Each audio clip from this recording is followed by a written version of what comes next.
and welcome to Biz Buzz with Bruno. I'm your host, Michael Bruno, and today I have two of my favorite people in the world as my guests here on the lovely backstage.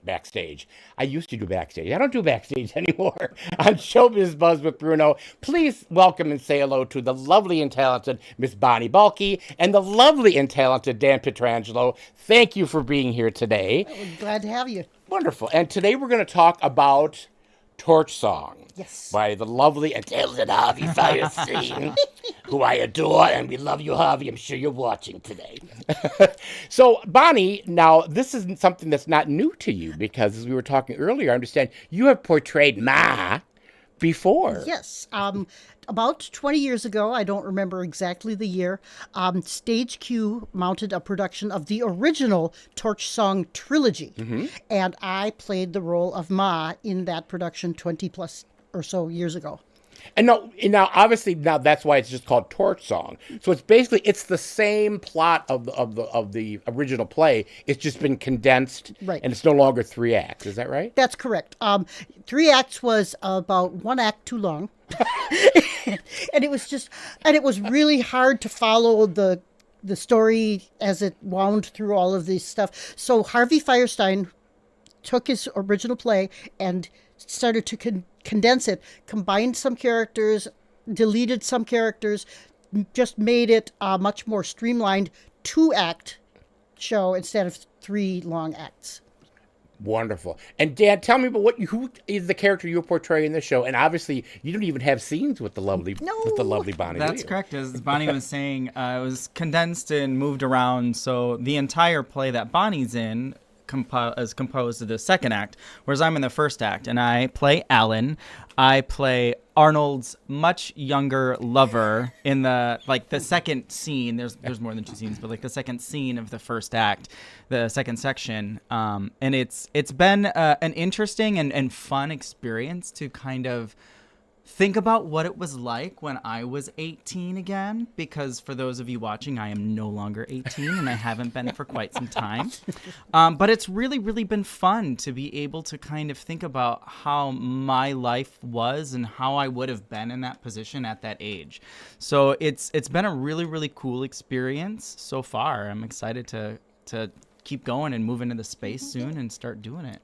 And is it still set in the same era? Is it still the same time frame? Yes. They kept the time period the same. The 1st act runs in the 1970s, and the 2nd act is 1980, which is the way the original play was structured. So it's kind of a historical little drama as well. Yeah, because those were historic times, yes. For sure. So now, also, there was a film that was made. There's a film version that was made, which is kind of like an iconic, LGBTQ plus film. So how similar is the film version to this production? So I actually watched the film to decide if I wanted to audition, and I read through it to try to do some research. It's very different. So in the film, they kind of fill in the gaps more so than you could on stage. So the story arc is the same. The characters are there, although they've expanded them a lot for the film. There's a lot of people in the film, a lot of drag entertainers that you actually see in the film that are not in the play. Right. So it's the same story, but the scenes are very different. The dialogue is very different. So I would say if you want the whole story, you have to see the film and see the play. Yeah. So, Bonnie, tell me, what was the difference for you having done Ma in the original one and revisiting her now for this show? Well, I was a little hesitant at first, but it's kind of like putting on a pair of comfy slippers. Bunny slippers, right? Yeah, bunny slippers, yes. You just kind of get in there and oh yeah, I remember this, because I had read, before the cast was officially announced, I read a scene with a young man who was wanting to audition for the role of David, and so I was doing this scene with him, and I hadn't looked at it or seen it in 20 plus years, and by the time we went through it once, I was off book. so it's like okay, maybe memorizing this is going to be really, really easy, but it actually is surprisingly not. Because it's a different orientation as far as I was standing here 20 years ago, and now I'm standing over here looking this way, and so it's just it's a little bit surreal, having that different perspective, but it really is. It is. I didn't have to figure out who the character was Right. because I already knew, and that's a big part of the work of getting the show up. Sure. And Dan, tell me who are some of the other characters and actors that are in the show with you? Yep. So we have Arnold, who is played by Patrick Chenet, who is the lead. He portrays Arnold mostly for what you see off stage. He actually is a drag queen, is a drag entertainer in New York City, who meets this guy Ed, played by Tyler Stone, who ends up having a little bit of love triangle go on there a little bit in some of my scenes. And then we also get to meet, in the first act, we get to meet Ed's future wife, Laurel, played by Liza. So we have kind of a nice 4-person cast for that first act. That is, it's been a real pleasure. I've worked with some of these people before, and some of them are really, really brand new. It's really cool to see how they've taken their characters and grown with them and learned different skills and kind of explore sides of themselves to bring these characters to life. And so, obviously, I know some of the characters, the actors that are in there, and most of them probably weren't even around in the 70s. Or they were like babies. No, all of them. I was going to say, I think we're the oldest people in the cast. And I know I'm the oldest person in the cast. Yeah. And I think you probably are the next. Yeah. So what's that like? Do you have you had conversations with them and telling them about what that was like to be around and what it was like to be in the 70s and 80s? Not so much, because I feel like that's encroaching on the area of the director. Okay. And that's something I don't do. It's nothing I hate more than someone within the cast trying to direct me and give me stuff. But I just don't feel comfortable with that. So if I were asked, I would be more than happy to say, oh, sure, I remember in 1973, I did this and that and the other thing. And they're like, oh, you were alive then? Yeah, thanks a lot. Yeah, I graduated from high school then, dude. So speaking of which, Dan, I'm going to pose this to you because we have similarities in who I'm going to talk about. What's Scott like as a director for you? Yeah, so this is actually the second time I've worked with Scott as a director, and we have previously been under your direction in a fun musical years ago now. But Scott is really fun to work with. I think he also kind of comes from this period that I identify with, that I think you identify with, is kind of like this part of like gay history that is just campy and fun, and it was a period where I feel like gay people had to kind of find their way in the arts because no one was doing it for them. And it's been fun to be able to work with you all multiple times, you and Scott, to kind of bring these types of stories back to life. And I believe that's what his production company, Oh My Stars, which is a co-production with StageQ and Oh My Stars, really strives to do, is bring in kind of that old school theatrical drag, find those stories, and then present them for modern audiences, which is a fantastic way to kind of preserve that history that I think we admire so much in the theater and other arts, whether it be, campy drag or just the glamorous drag or anything like that, to kind of share those stories that we hold so near and dear to our hearts. And for those that may not know this, who are probably been living under a rock, people don't know that. Well, no, people don't maybe not know that you are the famous and talented Lucy Von Cucci. Yeah, people don't know that. I thought everybody I'm saying knew the that. one person who's been living under a rock. Yes, yeah. So that is, and that's really where informs a lot of kind of my acting and choices. Is I have the strong foundation in drag as Lucy. I've been doing Lucy in drag for almost 15 years now. Yes. Yeah, it's crazy to think about. But, that experience, I came up through Club 5 before it was 5 Nightclub. Club 5 on their stage, a former Miss 5 nightclub. I'm currently Miss 5 Supreme, which is a really, really cool title to have. Yes. It's chosen by your peers, not just a panel of judges. So that one, and, I've done drag pageants. I was Miss Gay Wisconsin, US of A a couple of years ago.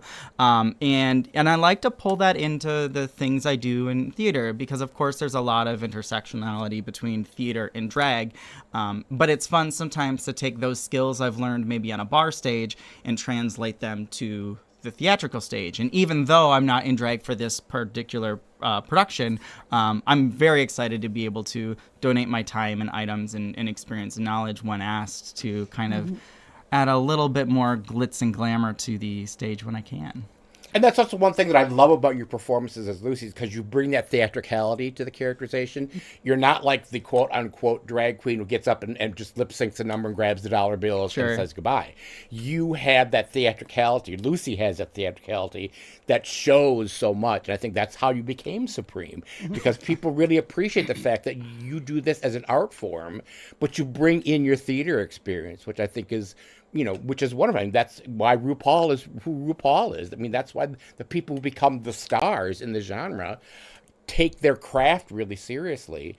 And not that I'm demeaning, the drag shows or demeaning people that do it, because that's what they do. They do it well, and that's a niche for that kind of thing. But when you cross the bridge over between theater arts and when you're doing a theatrical version in drag, I've always really, really appreciated and admired you for doing that, because you blend that so well.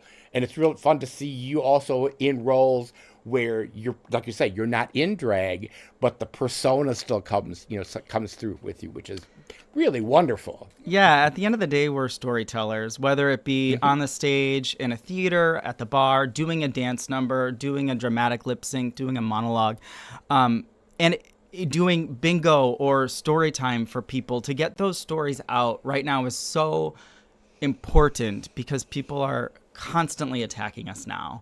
And to be able to show that, and that's what's so amazing about this show, is it shows the other side of a drag entertainer, the side people don't usually see. Right. And to share that and let people know, like, no, these are real, regular people that live life a little bit more fabulously. And it's important to show other people that want to live their life fabulously, that it's okay and there's space for you and you can be accepted as a human, and you deserve that respect, which is exactly what Arnold is looking for the entire show.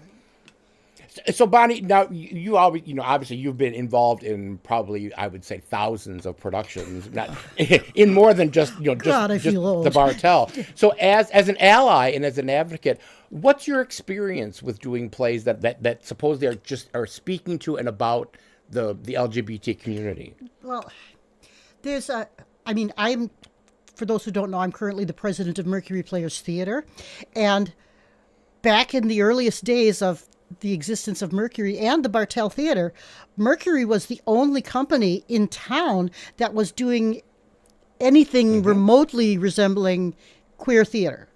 Mercury would take scripts that had those characters and tackle them with gusto. And StageQ is actually a child of Mercury Players. It was an offshoot of Mercury. And so we've had, with Mercury at least, we've had this whole idea that this is just normal. We're not doing anything spectacular here. This is just telling another person's story. And so to me, it's like, that's as natural as breathing. So it's I can't really say, oh, what's it like from the perspective. That's just been my perspective, and my reality is that we're just telling stories here, and people are people, and Arnold the drag queen in Torch Song still puts on his bunny slippers and schleps around the house. So you are about to be going into your week before your tech week, right? And you open on, is it February 16th? So we were talking earlier about the fact that you in a rehearsal space, you're doing in a rehearsal, which isn't the space that you're in. And then suddenly you have to put the whole thing together in less than maybe 5 or 6 days. So what stage of the rehearsal process are you in currently? So we just finished some off-book read-throughs and run-throughs, which is very exciting. We're doing pretty good. Very exciting, read painful. Yes. Thankfully, we don't have pages and pages of monologues. I feel like some of the other characters do. But they're doing great. Everyone has been so impressive on this show. So we're actually able to move into the space a week early, which is great. So we get 2 weeks in the space. They're taking some time to move things in this weekend, I believe, Right, so yep. that once we get in on Monday, it might not all be there, but any extra space we have actually on the stage is more than welcome. So I'm looking forward to be able to get our footing where it needs to be, figure out how far you need to go to enter, and all of those fun things. Yep. And even just figuring out timing, because we're rehearsing in basically a small classroom at First Congregational, and so it's like you've suddenly got twice as much distance to cover to get in there before you say your first line. So it's all those kind of adjustments that it can take the rehearsal process and really take it back a few steps. Sure. It's one step forward, 3 steps back. But because we have an extra week to make all those adjustments and get used to all of those things, that I think is really going to benefit the show overall. And you're on the Drury stage, which is the bigger of the 2 theaters, Yes. correct? So you actually will have a lot more space. Oh yeah, oh yeah. It'll be good. It'll be good. I'm really looking forward to getting on and moving into space, because I'm an actor that I really only get everything. It's like a whole body experience. I have to be moving and saying, and everything has to be in relation to organic stuff. So having the luxury of an extra week to get used to all of those spatial relationships is really a plus for me. And I think for me, it's really exciting when we have the off-book time, which we do now in the space, to allow myself as an actor to start to play a little bit more, not only with like the physicality of everything, but really connect with your characters and the other characters you're in the scenes when, because you don't have a script in your hand, so you can actually look them in the eye and talk to them and relate to them and find other nuances within the performance to make it more believable and more lifelike and more meaningful. And I'm very excited we have an extra week for that in the space as well. Oh, absolutely. I mean, that's one of the things I've always been fearful of with bringing, especially if you bring a big show into the Drury. It's like when we did Christmas with the Crawfords, it was like, yes, we were in the old StageQ's space, but once you're on the Drury and you realize you've got this huge staircase to deal with, and you have all these costumes and all this stuff that everybody has to be coordinated with. And you have to fill the house all the way to the back. Well, Bonnie, as Ethel Merman, you filled the entire downtown Madison Square with that performance. When I was Ethel, they could hear me in the lobby. So yeah, I can still hear you today sometimes. It was like, okay, Bonnie mic's on. No, Bonnie doesn't need a body mic on. No. Bonnie doesn't need one. Everybody else needs their mics on. Yeah. But that was truly one of my favorite shows that I had. That's right. We were both in that. Yes, you were. That's what I'm saying. That was one of my favorite times with the both of you on this. I have such wonderful memories of that. And especially for a piece that no one really knew about here. I had seen it performed in San Francisco and L.A. when I was living there, and no one really knew. Some people knew about it, but it wasn't one where it was like, the big musicals that everybody kind of knew about. And it turned out being, one of my favorite, special to my heart productions, and due to the fact that I had talent like the both of you in it, it was a fun show. It was truly, and the fact that we had to do it in December when it was like miserably cold, but I think the people really, really enjoyed that as being a holiday show, and maybe we'll bring it back someday for a. Oh, spoilers! Speaking of 20 years ago. No kidding. Yeah. So good. So Bonnie, tell us again if you can.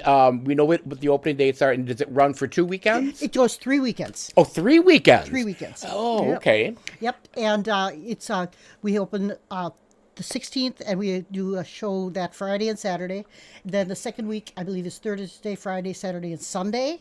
And then the final week is Thursday, Friday, and Saturday, and we end with a matinee on the 22nd. And I think Scott said you're doing one of the performances at Pay What You Can. Yes, I believe. I don't remember which one. Oh, I didn't know that. I don't. I think, but go on the Bartell Theater website, or go on to the Facebook page for or Mads Theater, or go on Mads Theater. What a great idea, Bonnie! What a great plug for Ben. And all the dates and times, performances, everything will be on there. Excellent! I cannot wait to see it. Thank you so much for spending this Saturday afternoon with us here. Happy to be 'Cause here. when the sun is shining, it's like we should be doing these outside. No, it's still cold. Yeah, that's true. That's true. But it will be 50 by the end of the week. I'm promising. Is there anything else that we haven't covered that you wanted to talk about within the show? Well, this is the first time I've been directed by Scott. But Oh. Scott and I have been in a couple of different shows in the past. One of which was, it was the very first StageQ show I ever did, and Scott was in that with me. So Was that Most Fabulous? No, that wasn't Stage Q, no. was it? It was the first show I did, which was The Gaze of Our Lives. Oh my gosh, Sounds that's campy. right. Oh God, it was fun. That's right. I completely forgot Yeah, about that. when you see Scott Bennett, you ask him about Bonnie's quick change. That's all you have to ask. I certainly will. Well, again, thank you so much for coming today. Please, please, please go and buy tickets. Go and see this wonderful cast and this really important show that really is a piece of our history at the Bartell Theater in the Drury Stage. Thank you so much for joining us, and we will see you in 2 weeks. Thank you, Ben. Thank you, Jim, for our wonderful set. Love you. Bye. Bye.